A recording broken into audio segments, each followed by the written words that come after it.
Assalamualaikum warahmatullahi wabarakatuh.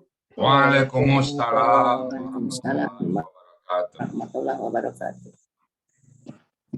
Baiklah Bapak-bapak, Ibu-ibu yang kami hormati, sampailah kita pada acara inti kita pada pagi hari ini, yaitu uraian serta penjelasan baik makna maupun gramatikalnya surat Al-Kahfi ayat 110 yang akan dibawakan oleh Ibu Ellen yang akan mendampingi Ustadz Rizal Alsani.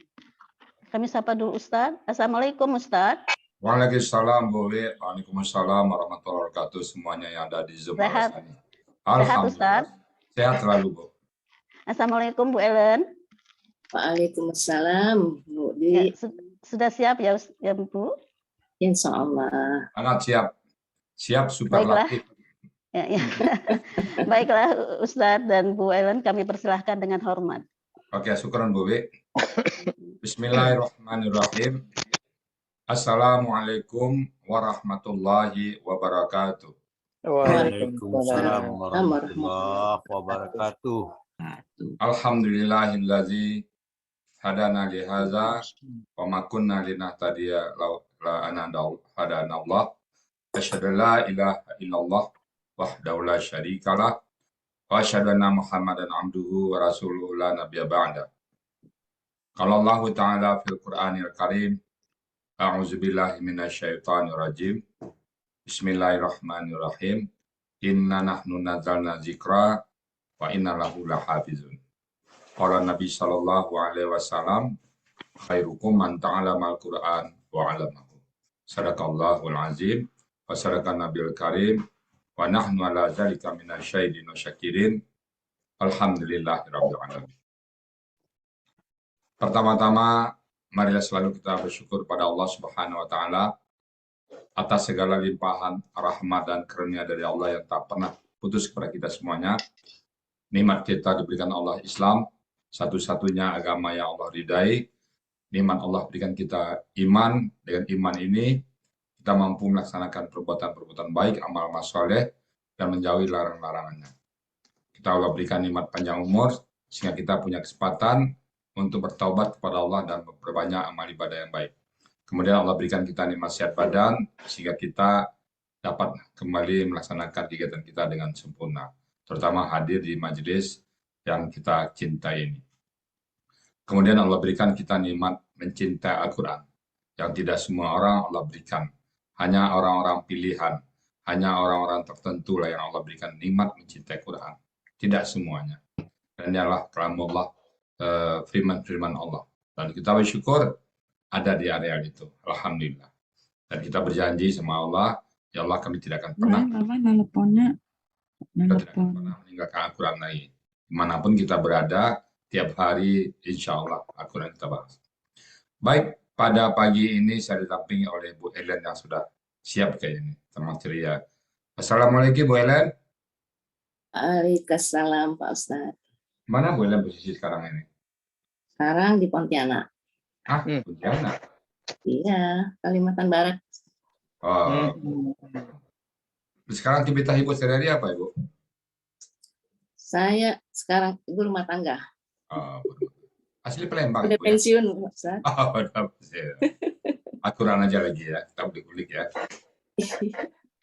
Ibu sekarang ayat berapa yang mau dibahas Ibu? Surat Al-Kahfi ayat yang terakhir, itu ayat 110. Alhamdulillah, siap Ibu ya? Insya Allah. Oke, kalau sudah siap, silakan waktu dan tempat kami persilakan sebelum dosen kepada Bu Ellen. Silakan Bu Ellen. Terima kasih Pak Ustadz Rizal Alsani yang saya hormati, selaku penyusun metode Al-Hasani, Bapak Ibu mentor, pembimbing di Gramatikal Al-Hasani, Bapak Ibu peserta yang lainnya di Gramatikal Al-Hasani. Assalamualaikum warahmatullahi wabarakatuh. Waalaikumsalam. Pertama, terima kasih saya ucapkan Pak Ustadz Rizal telah memberi kesempatan kepada saya sebagai pendamping dalam menguraikan surat Al-Kahfi pada ayat terakhir, ayat 110. Sebelumnya saya akan mencoba menguraikan surat Al-Kahfi tersebut, yaitu saya bacakan dulu. A'udzubillahiminasyaitonirrajim. Bismillahirrahmanirrahim. Qul innama ana basarum mislukum yuha ilayya annama ilahukum ilahu wahid. Wa man kana yarju liqa'a rabbih falyamal amalan sholihan wa la yusyrik bi ibadati rabbihi ahada. Sadaqallahul azim. Pada uraian pada uraian surat Al-Kahfi ayat 110 ini, saya uraikan menjadi dua penggalan kalimat. Penggalan yang pertama dan penggalan yang kedua. Jadi penggalan yang pertama itu dimulai dari kul. Kul itu bentuk KKP, pelakunya anta.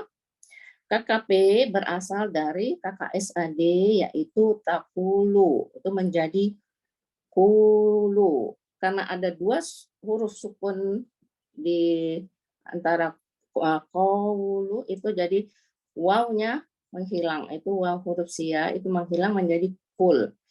Kemudian akar katanya itu kowala, menjadi kola. Sesuai dengan huruf sia kaidah 2, yaitu dalam akar kata huruf waw dan iya di tengah akar kata itu berubah menjadi alif. Makanya tadi kowala menjadi kola. Kolanya fa'ala, artinya katakanlah oleh engkau. Halaman 360 Mahmud Yunus. Innama itu huruf artinya sesungguhnya hanya. Saya ngambilnya di halaman di Kamus Munawir halaman 45. Kemudian ana itu kata ganti artinya aku. Selanjutnya basarun itu kata benda. Kata benda ini ditandai dengan adanya dhammah tanwin di huruf akhir. Akar katanya basyara artinya manusia di halaman 65 Mahmud Yunus.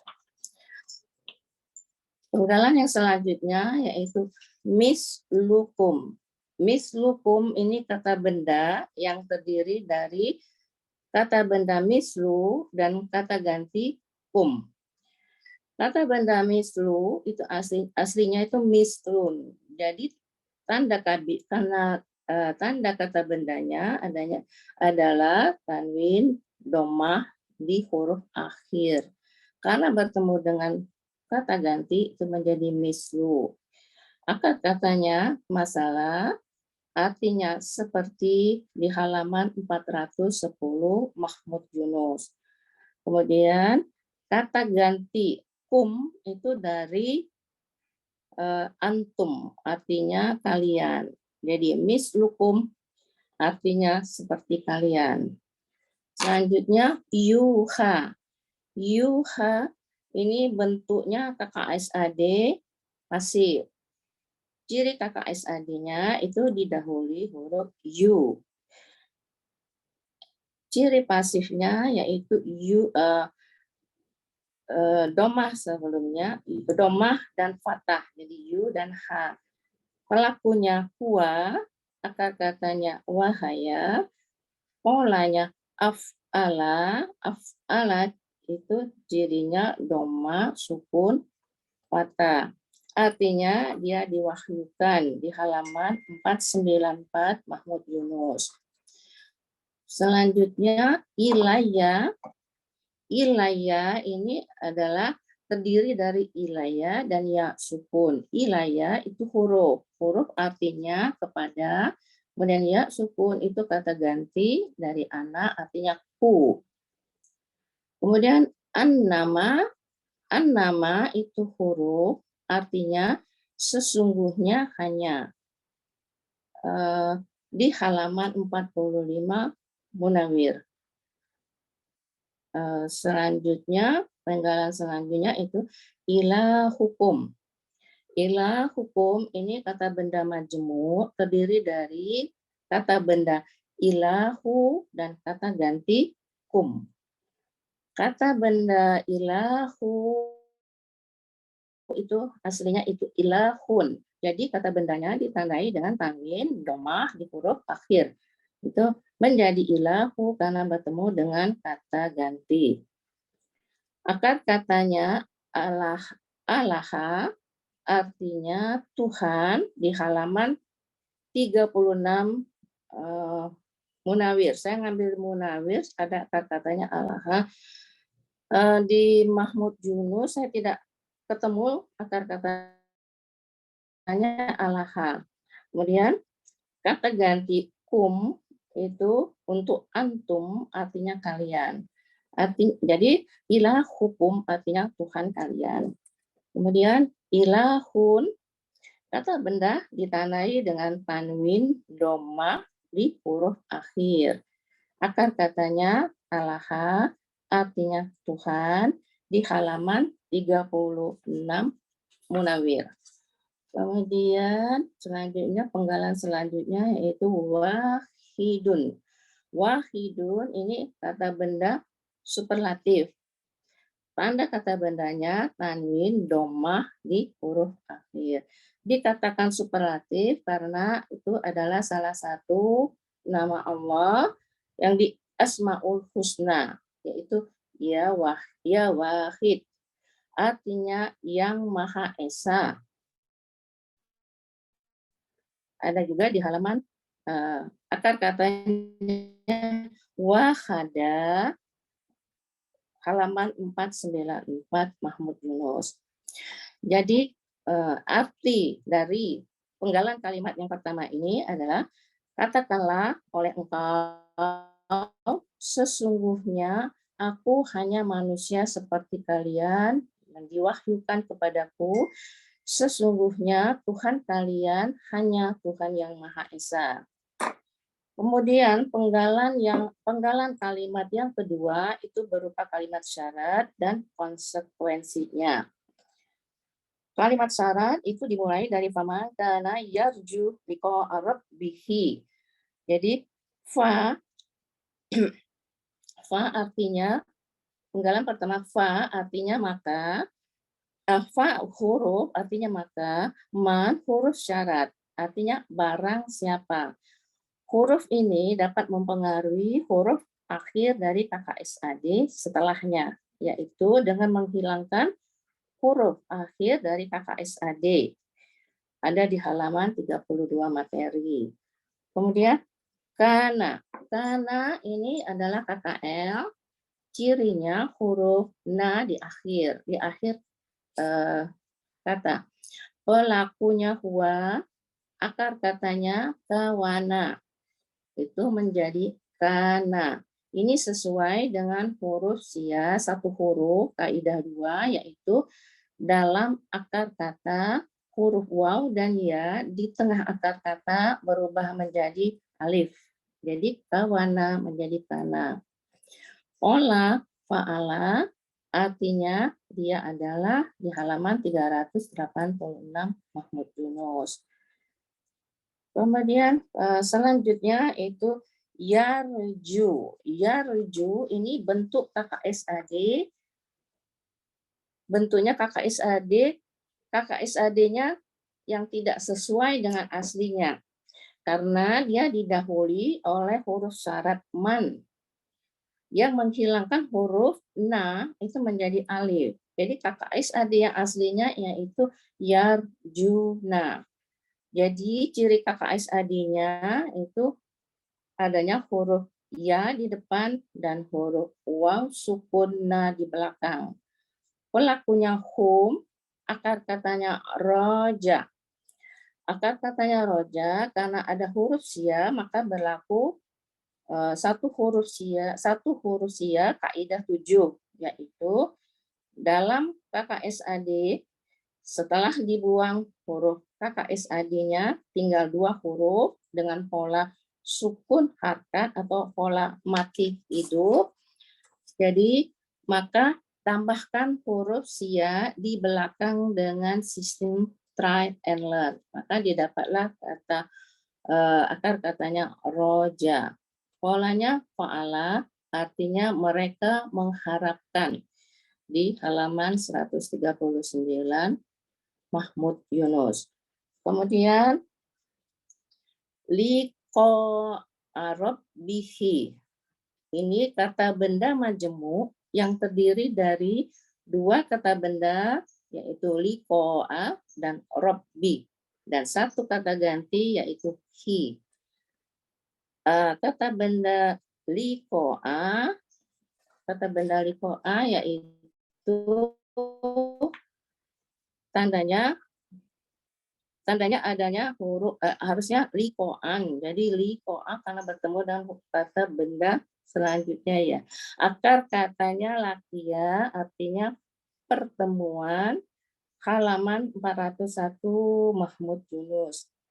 Kemudian kata benda selanjutnya robbi. Robbi itu akar katanya robba. Robba artinya Tuhan, di halaman 136 Mahmud Yunus.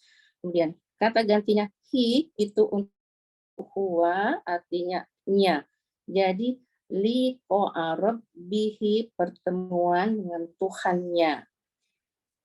Kemudian untuk penggalan selanjutnya itu merupakan kalimat jawaban atau konsekuensi dari kalimat syarat, yaitu dimulai dari wal ya'mal amalan sholihan wa la yusyrik bi ibadati rabbihi ahadan. Fa ini penggalan pertamanya, fa huruf artinya maka, la sukun itu huruf artinya hendaklah. Huruf la sukun ini mempengaruhi KKSAD setelahnya dengan menjadikan sukun di huruf akhir. Ya'mal ini adalah bentuk KKSAD yang tidak sesuai dengan aslinya karena didahului oleh huruf la sukun, di mana bentuk aslinya adalah ya'malu. Jadi ciri KKSAD-nya adalah huruf ya di depan dan harokat waw di huruf akhir. Harokat domah di huruf akhir. Pelakunya huwa, akar katanya amila, polanya fa'ala, artinya dia mengerjakan, di halaman 281 Mahmud Yunus. Kemudian amalan itu kata benda yang ditandai dengan tanwin fathah di huruf akhir. Akar katanya amila, artinya amal, di halaman 281 Mahmud Yunus. Kemudian solihan, kata benda yang ditandai dengan tanwin fathah di huruf akhir. Akar katanya soluha, artinya kebaikan, di halaman 220 Mahmud Yunus.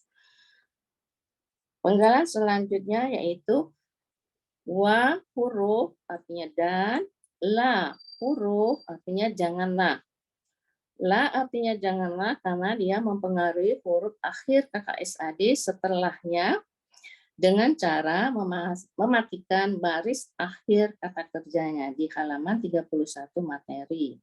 Kemudian yusrik, bentuknya KKSAD yang tidak sesuai dengan aslinya karena didahului oleh huruf lam.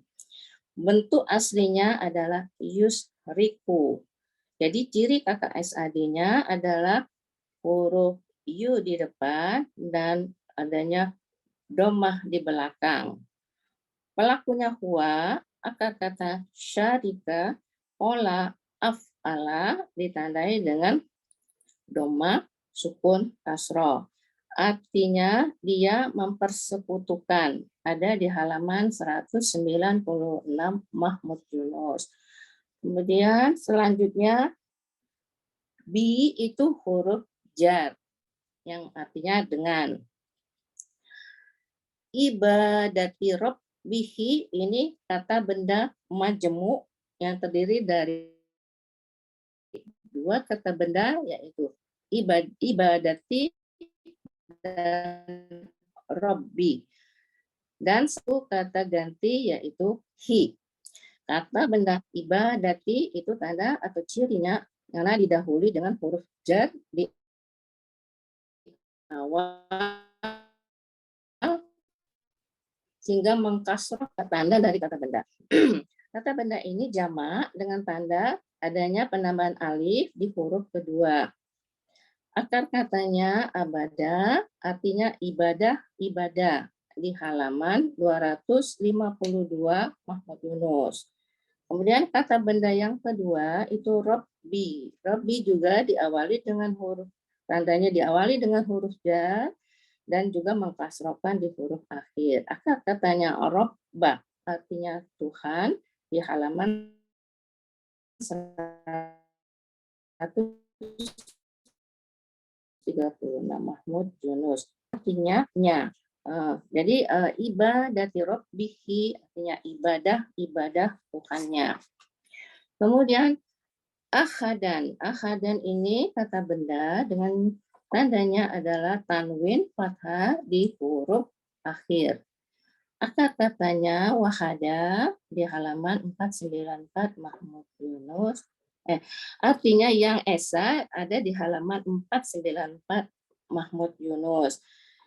Jadi arti penggalan yang kalimat kedua yaitu maka, ini kalimat sarahnya, maka barang siapa mengharapkan pertemuan dengan Tuhannya dengan jawaban dan konsekuensinya, maka hendaklah dia mengerjakan amal kebaikan dan janganlah dia mempersekutukan ibadah-ibadah Tuhannya. Jadi arti keseluruhan ialah katakanlah oleh engkau, sesungguhnya aku hanya manusia seperti kalian. Dan diwahyukan kepadaku, sesungguhnya Tuhan kalian hanya Tuhan yang Maha Esa. Dan maka barang siapa mengharapkan pertemuan dengan Tuhannya, konsekuensinya maka barang siapa mengharapkan pertemuan dengan Tuhannya, maka hendaklah dia mengerjakan amal kebaikan dan janganlah dia mempersekutukan ibadah-ibadah Tuhannya yang Esa. Sadaqallahul-azim. Plong ya Bu Ellen? Plong. Berapa lama latihannya tadi? Waktu itu diterima untuk membuat ini kira-kira 1 bulan yang lalu, terus saya bikin aja, udah saya penggal-penggal, kemudian dibacakan lagi di dalam grup pagi, sambil dibetulkan ada yang kurang, ada yang lebih, ada yang kekurangan yang banyak itu. Alhamdulillah udah oke ya. Saya udah komplit, saya lihat di Mumtaz gitu ya. Jadi saya nggak membahas lagi gramatikalnya. Jadi Bapak Ibu semuanya, kelas kita memang kelas gramatikal, jadi kalau keterangannya begitu ya memang harus begitu diterangin ya.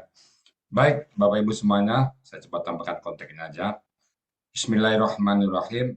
Kul, sering ya, kul, katakanlah. Jadi Nabi Muhammad disuruh oleh Allah mengatakan kepada siapapun, nah termasuk kepada kita juga mengatakan kepada orang. Kul, katakanlah, innama ana basyarum mislukum. Saya ini adalah hanya seperti kalian semua. Jadi Nabi Muhammad bukan malaikat. Karena kalau Nabi Muhammad malaikat, dia mengerjakan sholat tahajud malam, iyalah kan malaikat. Kalau dia disuruh berjuang, iyalah kan malaikat. Mereka bisa ya. Tapi Nabi Muhammad adalah manusia biasa. Seperti kita juga semuanya. Jadi cuman bedanya Nabi Muhammad diberikan wahyu. Qul innama ana basyarum mislukum. Katakanlah, hanyalah saya ini sebagaimana kalian semua. Nggak ada bedanya. Nabi Muhammad juga merasakan lapar. Nabi Muhammad juga merasakan sedih. Nabi Muhammad juga merasakan bahagia. Nabi Muhammad juga merasakan punya istri, punya anak. Sama seperti kita semuanya. Nah, jadi nggak ada bedanya. Nah kalau berbeda nanti kita nggak ngikut beliau, kita punya alasan. Ya Allah, ya, Nabi kami malaikat. Ya, nggak bisa lah kami ngikutin beliau. Tapi apa hikmahnya dibalik itu? Manusia biasa, supaya kita tidak punya alasan lagi itu tidak ikut kepada Nabi Muhammad SAW. Qul innama ana basyarum mislukum yuha, diwayukan. Allah mewahyukan kepada Nabi Muhammad, ilayya, kepadaku, kata Nabi Muhammad, diwahyukan kepadaku. Kita percaya betul bahwa Al-Quran ini adalah wahyu dari Allah kepada Nabi Muhammad SAW. Dan Nabi Muhammad nggak pernah merubah-rubahnya. Karena beliau seorang ummi, seorang yang buta huruf dan tidak bisa tulis baca, jadi beliau ingatannya kuat. Jadi tidak ada satupun yang beliau rubah sama sekali. Tidak ada masuk pemikiran beliau. Jadi yuha ilayya annama ilahukum. Bahwasanya ilahukum, Tuhan kalian, ilahu wahid, Tuhan yang esa. Sesuai dengan Pancasila kita kan pertama itu ketuhanan yang Maha Esa. Jadi Quran ini dari sini asalnya.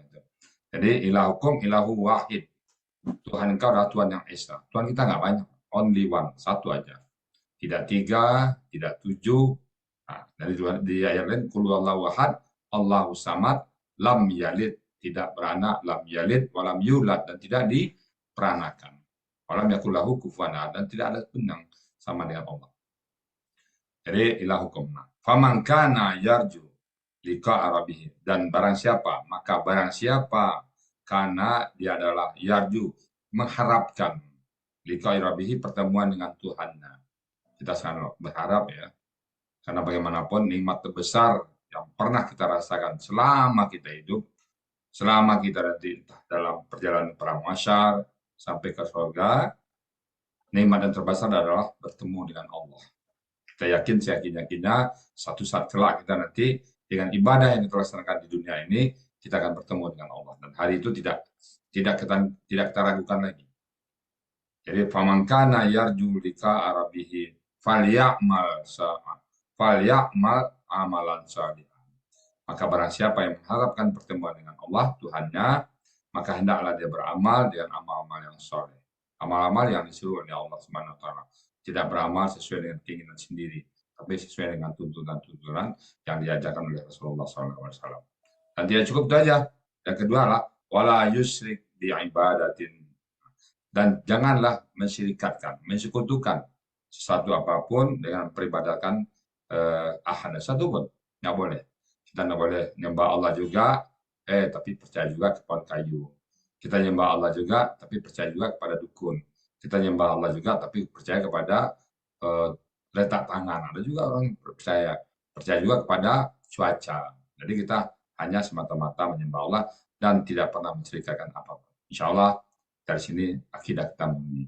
Akidah kita adalah hanya semata-mata semuanya karena Allah. Kita ikhtiar juga Allah yang nyuruh. Tidak ada satupun yang bisa merubah nasib kecuali Allah Subhanahu wa taala. Demikian yang dapat kami sampaikan. Sekali lagi, Bapak-bapak, Ibu-ibu, karena kami masih belajar, ya tentu ada hal-hal yang salah, itu maaf dan ridha Bapak kami mohonkan. Dan kalau benar semata-mata datang dari Allah Subhanahu wa taala.